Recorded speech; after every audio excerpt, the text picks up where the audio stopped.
Hello folks, it's Anahita Rao, and today I wanted to speak about a couple of different things. I'm going to cover the Rahu Ketu transit, but before that I also wanted to speak about a topic dealing with Saturn and the Sun. So if you have just stumbled upon this channel, please subscribe below. And as usual, please feel free to make any comments. Thank you, folks.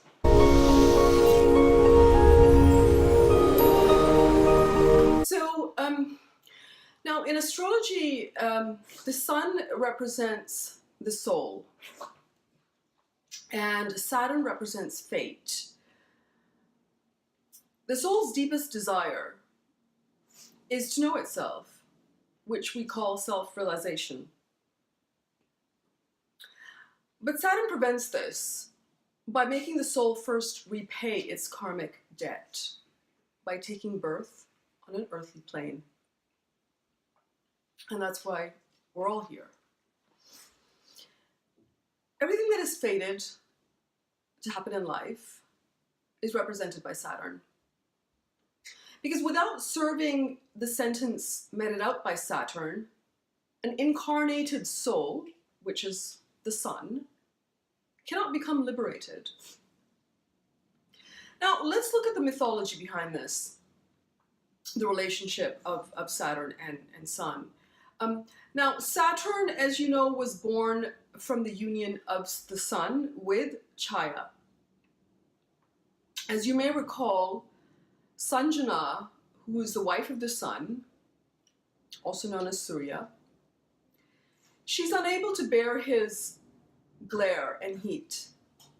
So she makes a clone of herself and sends this clone by the name of Chaya so that she can be with the Sun. And she escapes. So now, what is the meaning of Chaya anyway? Chaya, of course, means shadow. And what is a shadow? It's nothing but our ignorance. Ignorance here meaning lack of knowledge. And that is stored in the form of sanchit karma, also known as accumulated karma,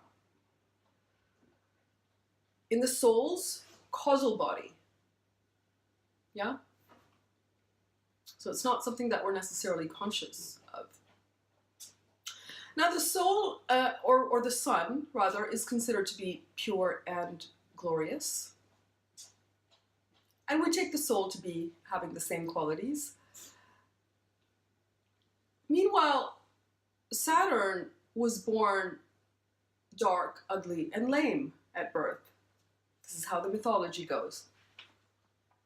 And when Sun found out that Chaya was not his real wife, he rejected Saturn. And he couldn't accept him as his own son. Of course, then he also destroys Chaya, who's not real anyway. Now, what would happen if we were to see our shadow in the mirror? Would we accept it? Would we disown it? Would we be afraid of it, perhaps? After all, Saturn is still the sun's child, his creation, a part of him. So this rejection by his father causes Saturn to hate the sun, naturally.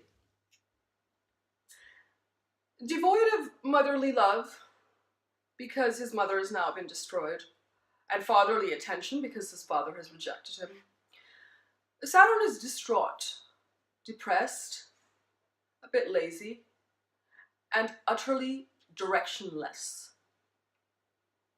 That is why Saturn, which is essentially the tamas of the mind, carries an enmity towards the sun. And in the beginning, through his childhood, he resists the process of spiritual transformation. Now, the sun's union with Chaya represents the soul's attachment to his own baggage in the form of karma. This gives birth to the ego. So Saturn is essentially the result of Sun's identification with his own ego, which is essentially the shadow in us. So obviously this is going to be a very tense relationship. If the soul were to disidentify with the ego and realize its own essence, which in turn would kill the ego, but also it would take away Saturn's power. So Saturn binds the soul in the fetters of karma. Though the sun is the king among all the planets, Saturn reminds him that even he is subject to the laws of karma if he wants ultimate self-realization. And in life, Saturn represents all of our habitual ways of thinking and of living. I mean, in some ways, all of us are prisoners of our past in the form of habitual tendencies that have grafted themselves deeply into our subconscious minds. So all of us, souls, are imprisoned by Saturn, are imprisoned by our past in some way or the other. And we're forced to project our ego, or the false identity that we carry in our head, like a shadow, throughout our unenlightened lives. Saturn himself initially resists the spiritual process because of the tamas. Saturn being the lord of the heaviest of all of the earth signs, that being Capricorn. But later he starts to practice sincere asceticism as he starts to mature with life experiences through lifetimes.